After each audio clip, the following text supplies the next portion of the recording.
welcome to Game Set Matchup, the podcast where we talk everything partnerships, the good, the bad, and the ugly.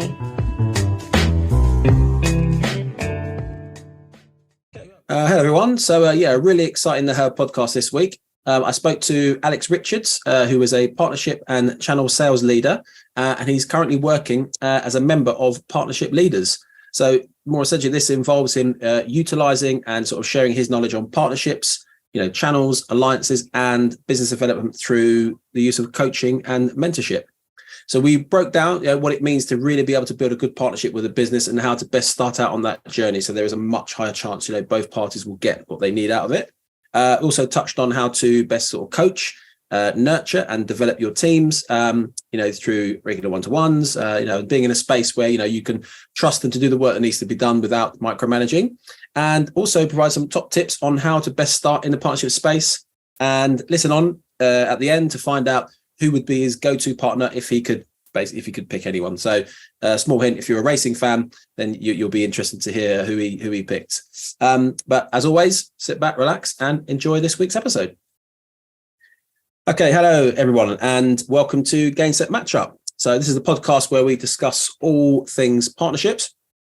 Maybe you are new to the partnerships world, looking for some advice on how to get started, or maybe you're an experienced pro and just maybe looking for some new inspiration or direction. Whichever one it is, thank you for tuning in. So I'm your host, Carl Busby, and please welcome our guest today. We have Alex Richards, who is a partnership and channel sales leader and is currently a member with Partnership Leaders. Hello and welcome, Alex. Hey, Carl, how's it going? All good. Thank you for coming on board. Quick question. We'll start as we usually do, just to get a bit of an overview, a bit of an introduction, about yourself. Can you also just tell our listeners a little bit more about obviously who you are, maybe a bit about sort of your background, and your current role, and then maybe what your involvement is with Partnership Leaders. Sure. Yeah. So I'm, as I said before, Alex. Just in case anyone lost that. I'm based in the New York area. I've been in the US now for about 9 years, roughly, and have been in the SaaS industry for about 12 plus. And when it comes to the partnership space, it's probably been about 8.5 years since I've been in this space. So prior to 2023, I was head of alliances over at SurveyMonkey, or Momentive as they're known as. Prior to that, was leading an arm of the alliances portfolio over at Medallia, which a lot of people over here will be familiar with. And then I've worked in the startup scene and also the ad tech space as well. So it's kind of a cool transition, through the years, but it's been a fun ride so far. No, that's amazing. So just obviously, again, sounds like you said you've been in sort of the partnership space or the last sort of 8 years for an experience. I would just like to ask, how you obviously got into that role. So is this something like you've always kind of sort of been interested in, or is it something that you just sort of naturally from another job, you sort of fell into that sort of partnership style space? That's just always interesting to know how did that come about? Yeah, so I think partnerships is kind of a strange sort of role and segment as a whole. Sort of like advertising. It's like the dark art that nobody really knows too much about, and it's a combination of a lot of different skills that you sort of have to master to be able to execute well. When it came to me, I was working at a startup. I think it was the end of 2017. I joined Stellar Service that became Stellar Connect, but then got acquired by Medallia. I came in as a sales engineer initially, and within the course of about a week, identified that we didn't have some great integrations, and we also, if we were going after the customers' technology that they were utilizing with us, we could actually really create a really decent pipeline. But we had no relationships at these technology companies who wanted to integrate all that sort of stuff. So it basically started there officially, which then led to a really successful acquisition, a really cool 2 years at this startup, which was really, really fun. But I mean, really, if I think about it, if I go back and back and back, if you look at relationship management, when I was in the ad tech scene, when I started working for a company called, what were they called? AdStream. There we go. We were helping sort of transition all of Microsoft's like advertising assets from like tons of different advertising agencies globally around the world. So like we'd fly to different countries, train them up, get all their assets, and then we'd have to somehow fly a hard drive in a suitcase to Amazon, and then Amazon would upload this through like one of their S3 centers. It was like, it was even just at that level when you're dealing with technology vendors that you have to have a relationship with to then get, you know, better service and all that. So I would say it's kind of, it's come in and come out over the years at different companies I've been at. Officially, it was probably a startup, here in New York, but it's been one of those things that sort of progressed over the years. Yeah, no, okay, yeah, no, that's great.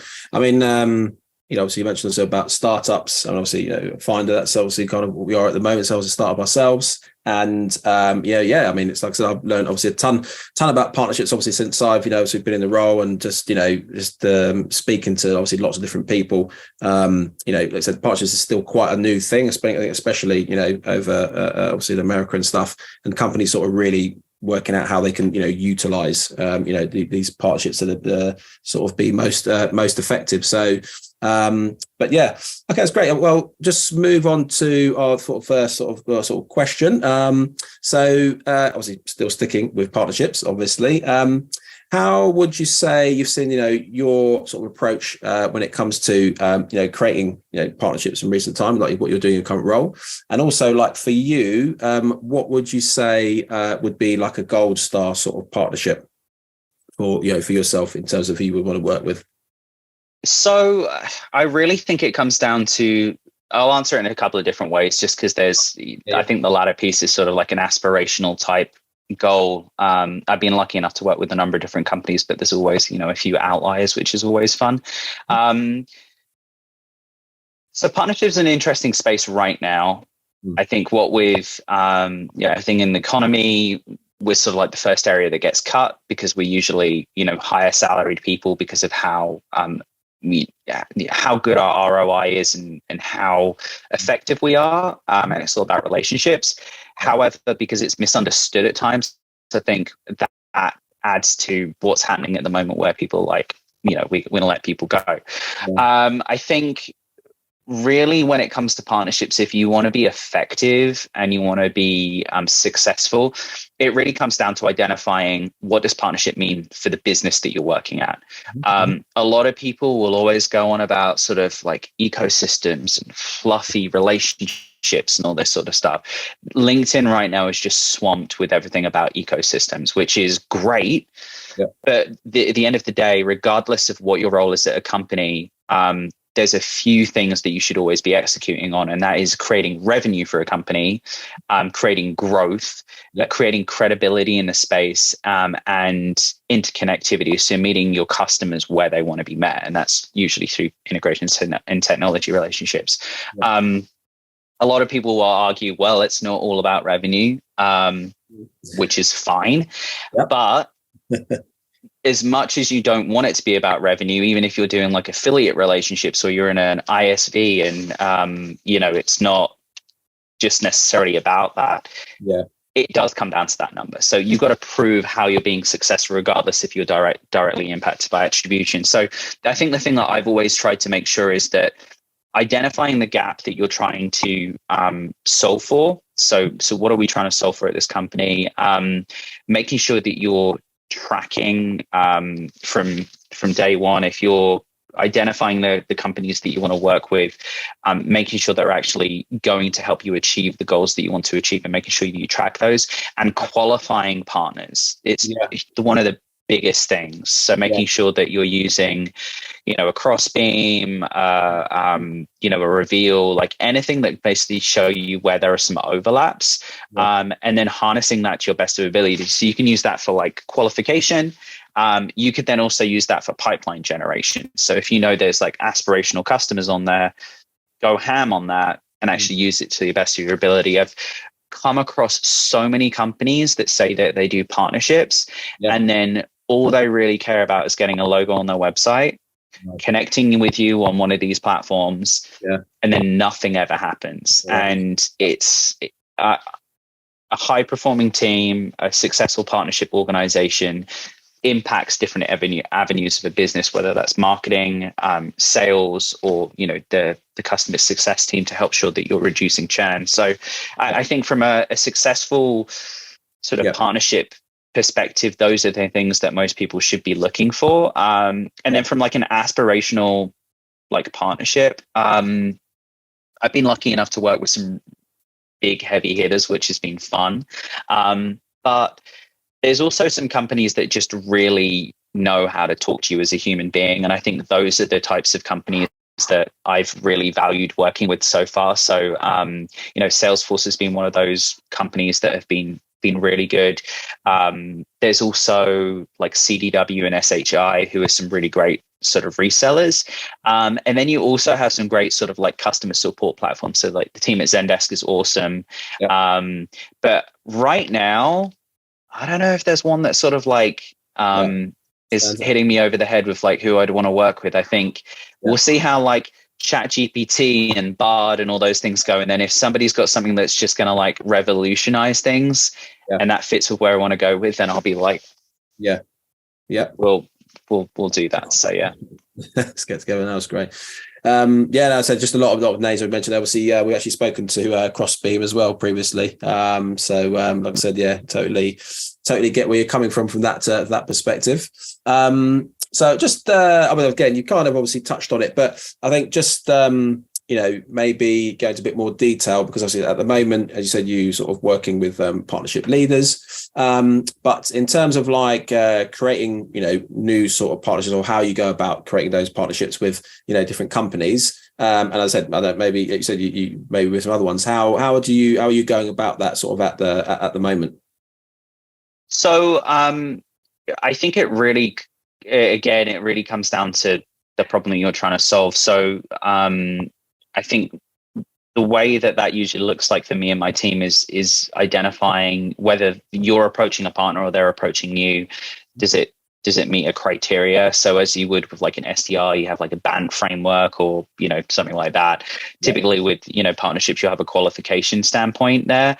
I think the thing that I find very interesting is you probably found with like talking to the Crossbeam team, or if you chat to the Reveal team at some point, seeing those overlaps and identifying that those partners' customers are who they are and their, potential, prospect. I think when you sort of have that light bulb moment and you kind of go, wow, actually, you know what, rather than us actually having to define our own customer profile, these are customers that are like customers of a partner who are definitely a good fit because of their funding, how old they are, like that sort of stuff, where they're based. Like we should be going after them. When you see that and you see this sort of like gold mine, that's what kind of gets me excited. And when your team that you have, that light bulb moment happens when they see that as well, that's what I find really, really interesting. And I've also found as well, as you mentioned earlier about sort of being part of, different networks and stuff, like with partnership leaders, it's been pretty fun because just having that added layer of interconnectivity with actual people at those companies. It's not like somebody sent you an invite on LinkedIn and you're like, I guess we're friends now. It's sort of like you can actually then go and meet these people, have weekly calls with them and connect with them on Slack without having sort of barriers in the way, which is very nice. So I think just having that personalized touch to whatever whatever goals that you have and whatever process you're trying to follow, always having that humanized touch, whether it's automated or not, is really important. And just making sure that you're meeting the goals of your business, so you can accelerate growth or credibility or reduce churn, whatever hits the nail for you. No, that's some good advice there. I think obviously again with your obviously experience in terms of said all the businesses and the companies that you've obviously worked at, this next question should be a good one again, especially for listeners, anyone that's new, looking to get into this sort of space. So what sort of advice would you give to your younger self starting out? So obviously you look quite young, but thinking back to thank you. But yeah, thinking back to maybe when you first got into, you said it was about 8 years ago. It was that you sort of started getting into the partnership space. Learn everything you've kind of learnt now, the experiences. Obviously we know things don't always go according to plan. We always like to talk about things that go well, but we all know things don't always go so well. That's all part of learning and development. But yeah, like I say, is there any sort of tips you would give to yourself now, if you could, your younger self, if you were just starting out, going into that space? Yeah. And this is probably a little bit more from like some of the people that I've been around and I've sort of like coached and mentored. I think I try to improve quite a lot on every day on some of the stuff that I do, and you'll listen back to call and you'll be like, oh, did I say that? But I think it would be listen. I used to be a little bit of a hothead. So I've tried to make sure that like mental health is front and center. So making sure that you can stay cool, calm, collective, as well, making sure that you listen, and also doing your research and really trying to understand things. A lot of people will always have an opinion, especially here in the States. A lot of people will always think that they're right, but sometimes you can look like a complete asshole if you don't actually do your research and you don't actually, actually understand truly what's going on. So I would just say, try and understand as much as possible. Try and listen, take a breath, and then respond, and then do it in a way that is relatable. You're being empathetic whilst at the same time as well being constructive. There's nothing worse than somebody coming in and saying you're wrong. They don't have anything to add, or they just bulldoze their idea and it doesn't fit. So I've been on, even up until like last year, I've been on calls with actually some of the biggest technology companies in the world, and there'll be one person on that partner side who doesn't want to do something, and rather than admitting that they don't have the resources, and if we could land them a bigger deal or some more deals, they would then consider it. It's no, you're to this, you're to that, and that doesn't really make you want to work with somebody. Not knowing that you're not worthy isn't great. And if you're a new person starting out and you make somebody else feel that way, regardless of what company you're on, maybe it is that maybe it won't reflect badly for your rest of career. So I'd always just say, take a minute, understand things, and ask for help. I think these networks like partnership leaders, even reaching out to people on LinkedIn, I'm sure you as well as I would be happy if somebody reaches out and goes like, hey, I'm looking to get started, can we chat? Like, yeah, I'm happy to give 15 minutes and mentor and coach somebody. Like it's fine. So that's some really good advice there. I think research. Like I said, always helps if you're going to be speaking to a business or a company. Do the bit of research first, and like you said, reach out.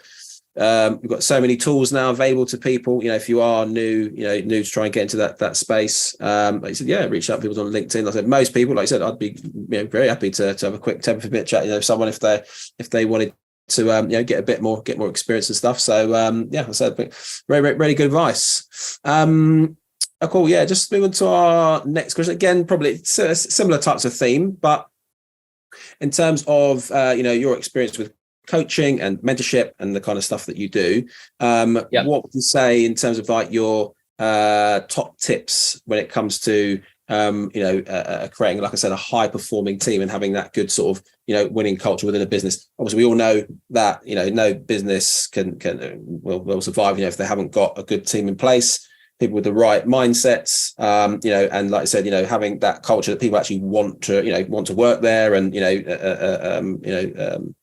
come to work. So any sort of tips around those types of things when it comes to obviously those winning cultures and high performing teams? Yeah, it's actually something that has been interesting, especially with like COVID happening and then having a lot more sort of remote based teams. I think there's an added layer of kind of what I was saying before about like patience and understanding and listening, which is, I think, critical now more than ever with, hybrid teams and remote teams. High performing teams are an interesting one. I think one of the most important things is communication. There's also having clear goals and objectives. Having a diverse team in the way that you have people with, different experiences, working with people in different countries, even different areas in the States is really interesting, because especially me being a Brit, although most people think I'm Australian, which we won't talk about, it really does, you can have somebody working on the West Coast and somebody that's, in like central, in like Chicago or something. And it's just amazing how sometimes people aren't aware of, different things that happen in different cities, or, what's happening in the political climate and how that could impact somebody. So I think it's really important to have people from, different areas and different backgrounds to really add and help others in the team. Yeah. So, there are a few things. I think one of the biggest things that I recently learned, especially in the last couple of companies I've been at, having structured and tracked one-on-ones is really important. I think making sure that you can connect with a team member or your team, once a week as a group, and then every other week, one-on-one for like half an hour, 45 minutes is really important. But giving them the opportunity to use this time how they want to use it. So, with the team, it's very structured in the sense that, this is how we're tracking. What are some of the challenges that the team have had? What are some of the things that are going well? Like, what are your objectives for the rest of the quarter? Is really important. But those one-on-one times, allowing the individuals to use this time to get some things off their chest, share some of the challenges they're having and where they want to get to. So then when it comes to sort of like the end of the quarter gig or the 6-month review, everything's tracked and they can just pick out little bits and pieces to make sure that they are tracking right and they get the promotion or whatever is really important. So I think that's really important. And then also as well, just making sure that from an accountability standpoint, you have a way to track people from a metric standpoint without impeding and micromanaging a team. So trust is really, really important. And I've always believed from a high performing team, if you can trust individuals and they deliver, then that's all anyone wants. They just want success, and it should go off well. And then that leads in really well to recognition and rewards. So I'm more than happy to recognize somebody and make sure that they get rewarded for it. But at the end of the day, they have to be cross-functional.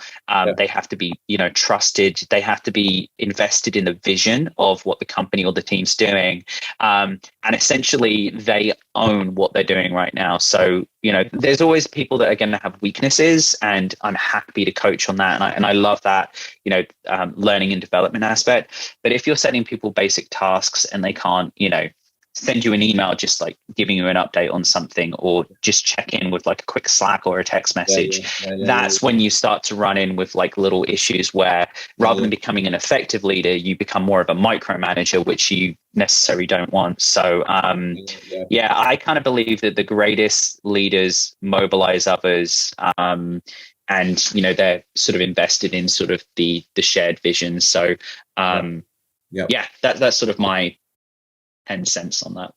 No, it's amazing. I think I think there was a couple of things there that obviously resonate. I mean, again, the world we live in now. So, I mean, obviously our business as well, work from home. We're all remote, and obviously I have a team as well that I have to coach. Obviously, we do have the same thing. We have weekly, obviously one-to-ones, and I try in those things as well. Just to, again, it's more about letting them talk. We can sometimes get bogged down with the have we done this? Have we done that? Are you this? And it just becomes sort of one way. So it's always trying to, just like I said, give them the opportunity, and the trust is that is key. Something I've had to adapt to as well. Because when you're not physically in a building and you're at home, you're like, are they doing any work? Or but it's getting used to that thing. It's output driven. You obviously we've got this to do.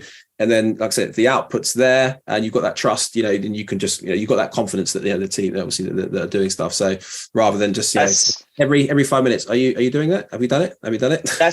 That's one of the most important things, because I think, like, especially when you sort of have that mindset of when you were like in an office, like if you don't see people, it doesn't mean people aren't doing anything. But like me recently having a kid, there's going to be some time where I need to take my kid to the pediatrician. But if I'm hitting my goals, what do I need to be checked in? Like, what are you doing at 11 a.m.? Like, if I'm exceeding my quota, then that should be fine. So I think it's having a little bit of different mindset. And if you can trust people, and also find different ways to connect with people, you can do little quizzes in your thing, make things fun. Maybe every quarter have like a beer tasting, or like there's so many little things you can do. It can be quite fun. So no, 100%. I think obviously just space word fun. You need a bit of fun, obviously, in the business, 100%. I say it just keeps everyone ticking over.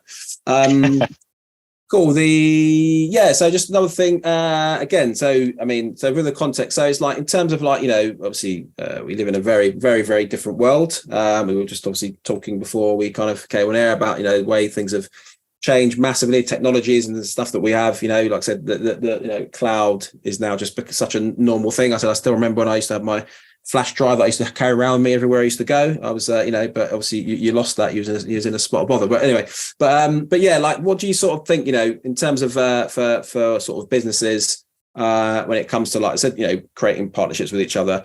What do you think, sort of like, how is it going to change now in this current, the sort of current climate with, the like I said, the hybrid working, the different ways that obviously businesses trying to interact with each other? Any sort of ideas on that space? So I think like 2020 was good for the tech industry as a whole. We saw people accelerating, moving to the cloud, when we had, some really great companies on antiquated technology that was on-prem, that was just painful.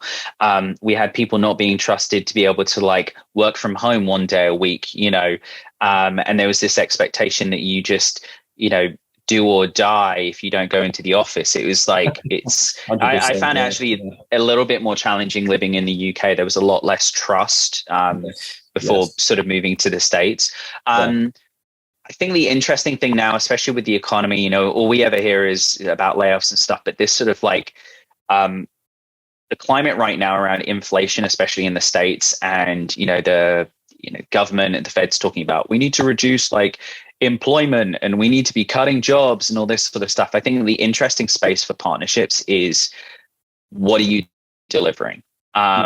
So are you somebody, and this is why I think we've seen so many people out of work in the partnership space as well, because if a business doesn't fundamentally understand what you do, then there's no need for you.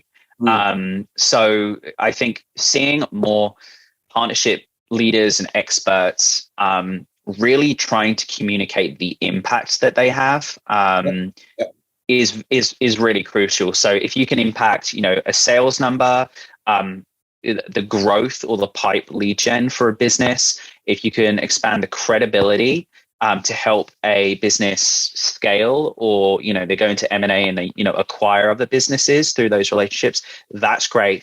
Or if you can do like what we were talking around about like customer success. If you can have a partnership that helps, oh crap, we've heard that this company is going to like leave you, but because of the relationship, let's see how we can sort of keep them tied over. Maybe they need some new features or whatever. Like, there are all different things that partnerships really do help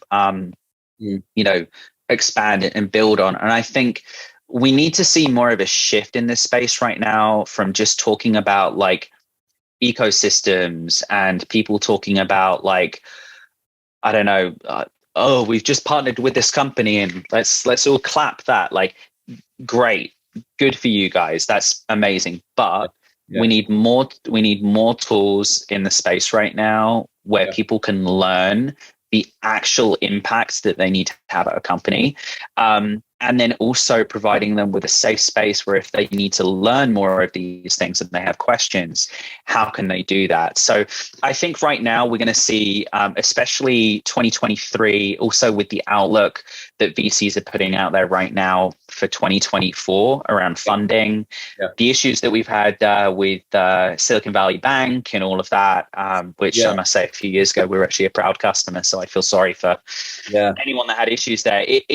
It's really like, what are you doing? And I've also had sort of like this change of mindset as well. I've sort of realized, well, partnerships is actually a strategic role.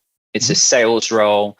It's a technology role. It's a marketing role. It's a customer success role. So you have to really think about what you're going to be doing to impact a company. And I would say that I think partnerships as a whole for 2023, 2024 is going to be more around bottom line, growth, and also customer attainment. If you're not really doing that, and a company wants to hire you, that's great. But that's sort of what I'm hearing at the moment, and a lot of other people are hearing too. Yeah. No. That's a lot. That makes almost a lot of sense. I think, like I said, it's just definitely a case of still in some places, partnerships are still quite new, coming to a lot of businesses. But like I said, as you said there, the key thing is just around showing what value it's going to bring, and like I said, getting people on board.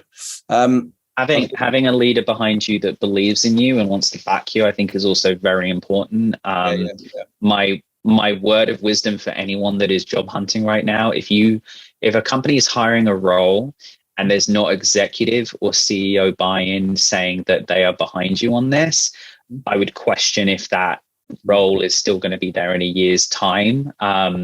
Somebody can very quickly become your worst enemy when it comes to sort of like trying to cut money. So just be smart with the decisions that you're going to make, and just make sure that there is business buy-in for it as well. No, that's great advice.